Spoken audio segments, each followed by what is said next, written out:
বাংলাদেশ তো বিশ্ব অর্থনীতির মঞ্চে নিজের জায়গাটা বেশ শক্ত করেই নিচ্ছে, তাই না?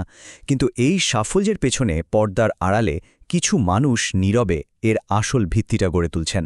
আজ আমরা তেমনই একজনের কথা বলবো, মো জয়নাল আবদিন, যাকে আমরা বলতে পারি একজন অর্থনৈতিক স্থপতি। চলুন তার গল্পটাই আজ একটু বিস্তারিত জানা যাক। আচ্ছা, চলুন তো একটা প্রশ্ন নিয়ে ভাবা যাক। একটা দেশের অর্থনীতি ঠিক কিভাবে বড় হয়? মানে শুধু কি বড় বড় ইন্ডাস্ট্রি বা কারখানার উপর ভর করে, নাকি এর পেছনে আরও গভীর, আরও অন্যরকম কোনো কৌশল কাজ করে? ব্যাপারটা হলো, এর জন্য স্থপতির প্রয়োজন হয়। তবে এই স্থপতিরা ইট সিমেন্ট দিয়ে দালান বানান না, তারা বানান সেতু, অর্থনৈতিক সেতু। এমন মানুষ যারা দেশের ছোট বড় সব ব্যবসাকে বিশ্বের সাথে জুড়ে দেন। আর সত্যি বলতে কি, এই সেতু নির্মাতারাই কিন্তু একটা অর্থনীতির আসল চালিকা শক্তি। তো চলুন এখন মোহ জয়নাল আবদিনের এই সেতু নির্মাণের গল্পটা একটু কাছ থেকে দেখা যাক। তার প্রথম আর সবচেয়ে বড় পরিচয়টাই হল, তিনি একজন গ্লোবাল ব্রিজ বিল্ডার বা বৈশ্বিক সেতু নির্মাতা। তার কাজের পরিধিটা দেখলে আসলে অবাক হতে হয়। দেখুন, একদিকে তিনি ট্রেড অ্যান্ড ইনভেস্টমেন্ট বাংলাদেশ বা টিএনআইবির প্রতিষ্ঠাতা। এটার মাধ্যমে তিনি কি করছেন? দেশের ভেতরের ব্যবসাগুলোকে বিশ্ববাজারে পা রাখার জন্য একদম তৈরি করে দিচ্ছেন।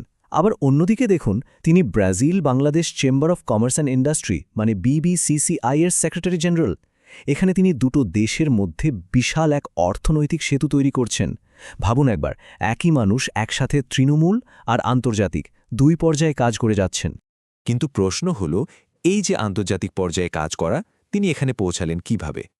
এর উত্তরটা কিন্তু লুকিয়ে আছে তার কেরিয়ারের একদম শুরুতে, যখন তিনি কাজ করতেন আমাদের দেশের স্থানীয় উদ্যোক্তাদের নিয়ে। তাদের জন্য তার যে নিরলস পরিশ্রম, সেখানেই এর বীজ বোনা। তার ক্যারিয়ারের গ্রাফটা একবার দেখুন, তাহলেই পুরো যাত্রাপথটা পরিষ্কার হয়ে যাবে। শুরুটা হয়েছিল 2008 সালে দেশের সবচেয়ে বড় ব্যবসায়ী সংগঠন FBCI-তে। এর ঠিক পরে 2010-এ তিনি চলে যান SME ফাউন্ডেশনে। এখানে তিনি একেবারে সরাসরি কাজ করেছেন দেশের ক্ষুদ্র আর মাঝারি উদ্যোক্তাদের সাথে। আর এরপর 2017 সালে তিনি দায়িত্ব নেন রাজধানীর অর্থনীতির প্রাণকেন্দ্র ঢাকা চেম্বার বা DCI-এর সচিব হিসেবে। তার মানে এই পুরো যাত্রাপথে তার লক্ষ্যটা কিন্তু একদম পরিষ্কার ছিল। কি সেই লক্ষ্য? লক্ষ্যটা হলো দেশের এই যে ক্ষুদ্র আর মাঝারি শিল্প মানে SME-গুলো, এদেরকে এতটা শক্তিশালী করে তোলা যাতে তারাই দেশের অর্থনৈতিক উন্নয়নের মূল চালিকা শক্তি হয়ে ওঠে, এবং সেটা হতে হবে অন্তর্ভুক্তিমূলক। বেশ, প্রাতিষ্ঠানিক অভিজ্ঞতা তো হল, কিন্তু আসল প্রশ্নটা হল, তিনি উদ্যোক্তাদের ঠিক কিভাবে সাহায্য করেন? তার হাতে এমন কি কি টুলস আছে? চলুন এবার তার কনসালট্যান্টের টুল কিটটা একটু ঘেটে দেখা যায়। তার প্রধান দক্ষতাগুলো দেখুন, বায়ার সেলার ম্যাচমেকিং আর ডিজিটাল মার্কেটিং। এই দুটো ক্ষেত্রেই তার সক্ষমতা প্রায় 90%। এর মানেটা কি? এর মানে হলো, তিনি শুধু পরামর্শ দিয়েই থেমে যান না, তিনি একজন বিক্রেতার হাত ধরে তাকে একদম সঠিক ক্রেতার কাছে পৌঁছে দেন। আবার ডিজিটাল দুনিয়ায় তার পণ্যের ব্র্যান্ডিংটাও করেন। একইভাবে কোন দেশে পণ্য রপ্তানি করলে সবচেয়ে ভালো দাম পাওয়া যাবে, সেই বাজারটা খুঁজে বের করার ব্যাপারেও তার দক্ষতা অসাধারণ। আর তার নিজের প্রতিষ্ঠান T&IB ঠিক এই দক্ষতাগুলোকেই এক একটা সেবায় পরিণত করেছে।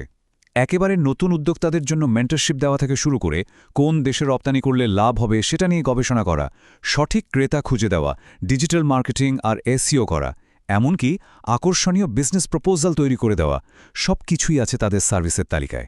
সত্যি বলতে এগুলোই তো সেই অর্থনৈতিক সেতুটা বানানোর আসল উপকরণ। কিন্তু জয়নাল আবদিনের গল্পটা এখানেই শেষ নয়। তার পরিচয়টা শুধু একজন কনসালটেন্ট বা পরামর্শকের মধ্যেই সীমাবদ্ধ না। তিনি সেই খুব কম মানুষদের মধ্যে একজন, যিনি শুধু পথ দেখিয়েই ক্ষান্ত হন না, বরং পথের নকশাটাও তৈরি করেন। বলা যায় তিনি অর্থনীতির একজন ব্লুপ্রিন্ট আর্কিটেক্ট। শুধু সংখ্যাটা একবার ভাবুন, 1000-এরও বেশি। জাতীয় এবং আন্তর্জাতিক পর্যায়ে তিনি লিখেছেন 1000-এরও বেশি আর্টিকেল আর কলাম।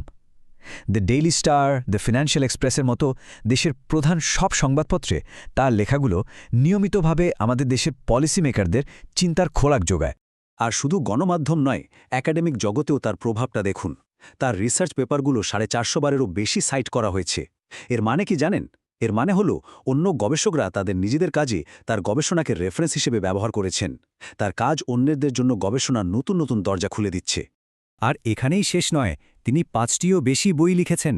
এটা কিন্তু প্রমাণ করে যে তার জ্ঞান শুধু কিছু বিচ্ছিন্ন ধারণা না, বরং এটা একটা পরিপূর্ণ দর্শন, যা তিনি বইয়ের মাধ্যমে সবার জন্য সহজ করে তুলে ধরেছেন। তার লেখা কয়েকটা বইয়ের নাম শুনলেই কিন্তু তার কাজের গভীরতাটা বোঝা যায়। যেমন ধরুন, বাংলাদেশের জার্নি টু ইকোনমিক ডেভেলপমেন্ট। এই বইটা দেশের অর্থনৈতিক অগ্রযাত্রার একটা অসাধারণ দলিল। আবার আরেকটা বই, most prospective sectors to invest in Bangladesh, এটা তো বিনিয়োগকারীদের জন্য একটা হ্যান্ডবুকের মতো। তার মানে দেখুন, তিনি একই সাথে পলিসি, রিসার্চ এবং ইনভেস্টমেন্ট এই তিনটা গুরুত্বপূর্ণ বিষয়কেই একসুতোয় গেঁথেছেন। তাহলে এই যে এতগুলো পরিচয়, একজন কনসালটেন্ট, একজন গবেষক, একজন লেখক, একজন ইনস্টিটিউশনাল লিডার, সবকিছুকে একসাথে করলে আমরা তাকে কি নামে ডাকতে পারি? এখানেই আমরা আধুনিক অর্থনীতির একটা খুব গুরুত্বপূর্ণ কনসেপ্টের সাথে পরিচিত হব। তাকে বলা যেতে পারে একজন পলিসি প্র্যাকটিশনার। সংজ্ঞাটা কি? এমন একজন এক্সপার্ট যিনি থিওরি বা গবেষণা, প্রাতিষ্ঠানিক নেতৃত্ব আর একেবারে মাঠ পর্যায়ের ব্যবসায়িক সেবা, এই তিনটার মধ্যে একটা সেতু তৈরি করেন। আর জয়নাল আবদিনের পুরো ক্যারিয়ারটাই যেন এই একটা সংজ্ঞারই জীবন্ত প্রতিচ্ছবি। তার মানে একেবারে তৃণমূলের একজন এসএমই উদ্যোক্তাকে সাহায্য করা থেকে শুরু করে দুটো দেশের মধ্যে বাণিজ্য কৌশল ঠিক করা পর্যন্ত এই পুরো যাত্রাটাই কিন্তু একজন স্থপতির কাজের মতো।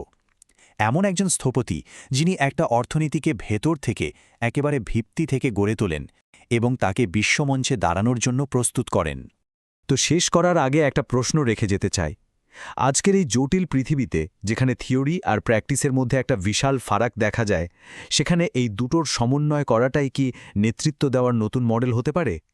শুধু অর্থনীতিতেই বা কেন? উন্নয়নের প্রত্যেকটা ক্ষেত্রে এই ধরনের পলিসি প্র্যাকটিশনারদের কি আমাদের আরও অনেক বেশি প্রয়োজন নেই? ব্যাপারটা কিন্তু ভাবার মতো।